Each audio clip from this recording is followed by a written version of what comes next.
This feels risky as a first video back. It is, however, becoming so common that at this stage it would be remiss of me not to say anything at all. So I will risk it for those that it helps and suffer the consequences in the comments box after. Had a lady here recently in class. She sat over there. It was a French bread class, I think, and let's call her Samantha. We're making baguettes and brioche and all kinds of yeasted breads in that class. Normally, sourdough becomes a topic of discussion at some point of the day, and everyone's got their own kind of perspective, and some people have never done it before, and some people are struggling, and some people have success. It opens up this kind of bubble inside of this room. People end up sharing stuff about their journeys, sometimes without really knowing. Samantha would ask a question every once in a while about sourdough, something I would consider to be minor. Should I cover my sourdough starter, for example? Things like this. Some people cover it, put a lid on and screw it on. Some people put the lid on loose. Some people don't put a lid on. Some people put just a cloth on the top. I said something along the lines of, I don't know, I just put a lid on mine. I used to use a screw chop jar. Now I use this kind of push on lids, but it's not in my head. The difference between success in sourdough and failure is not whether you put a lid on your starter, right? That's the point I'm trying to make. It's not even on my radar. And this happened throughout the class. The more we were talking about it, she would raise things like, do you use a plastic jar or a glass one? And I began to build a picture of Samantha in my mind, and it turns out that, yeah, she was having great success with sourdough 5 years ago. Do the maths, 2020. And now she finds herself in a scenario where she's got kind of 4 or 5 different starters in the fridge, all made out of different things. Some got the lid on, some got the lid off. She's got a little piece in the freezer to save for emergencies. She has this ratio going on and that ratio going on, trying to make a success. The punchline is she got a lot of stuff going on. She's stressed, spinning plates, right? And nothing is happening. Nothing is going right anymore. This has become a trend now, and I see it in people over the past year in this room with me. I've begun to sense it from a few individuals, and I'll ask the question, how long have you been making sourdough for? And they'll say, about 5 years. Since that one thing happened that afforded many of us, not all of us, a little bit of extra time in order to pursue things like the perfect sourdough crumb, for example, I don't know. A time when clarity of thought and mental capacity was such to be able to just pursue that for a while. Make a sourdough starter,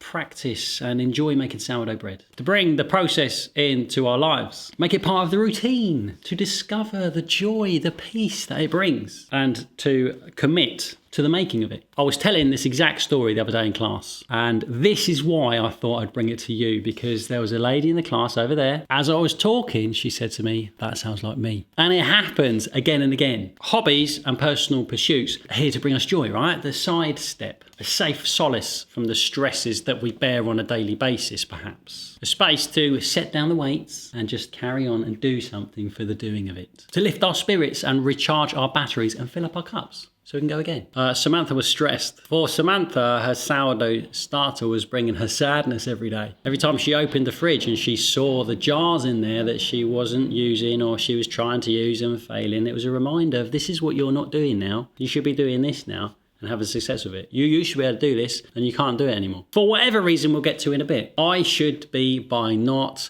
I used to be able to do it and I can't. Why can't I do this anymore? I'm rubbish. The more we spoke about this together as a group, the more I realised that what Samantha was doing, possibly without really knowing, was asking me for permission, or asking anyone for permission, to just let it go. Throw her starters in the bin. I know.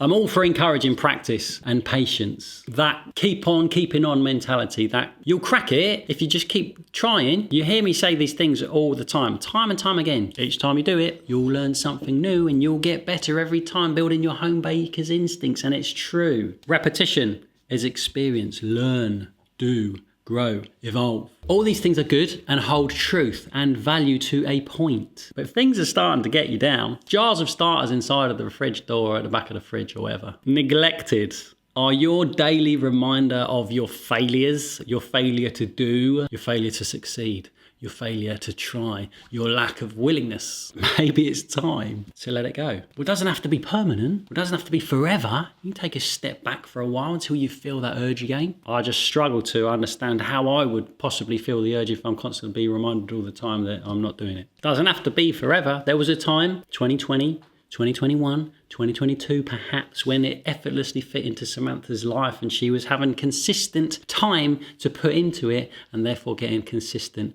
results. And maybe that time has passed. And maybe the process no longer fits in such an effortless way with all the other things we have to juggle, and maybe that's okay. Inconsistent process, inconsistent results, perceived failures, worry, stress, spirals. There is joy to be found in making homemade bread at home, whether it's sourdough or yeasted bread. If you, like Samantha, are looking for permission to let it go, permanently or just for a little while, you can try something yeasted for a while. If you enjoy the process, you enjoy the product, and you love bread and you love baking, yeasted breads are a good option. It's not cheating to make a batch of fresh, crusty, homemade baguettes with yeast inside, or brioche, or proud bloomers, or tasty breadsticks. Maybe that will be your in again. Maybe you'll start doing that and then go, actually, I'm quite keen to give sourdough another crack later down the line. Sourdough's a different beast, and I often think it's a completely different thing because it requires us to commit. We take it into our lives. It's a rolling process. Yeast is a one-time thing. You do it, you bake it, it comes out, you do it again another time. It shares a lot of the same principles, the shaping, the folding, and the similar kind of satisfaction at the end, without the pressing need to maintain some kind of regular frequency. Forever, by the way. I fully understand that this won't apply to everyone here. It's just the more that this comes up in class, the more I'll twig somebody else, and they'll be going, you know what, that's me, and it sucks. Please allow me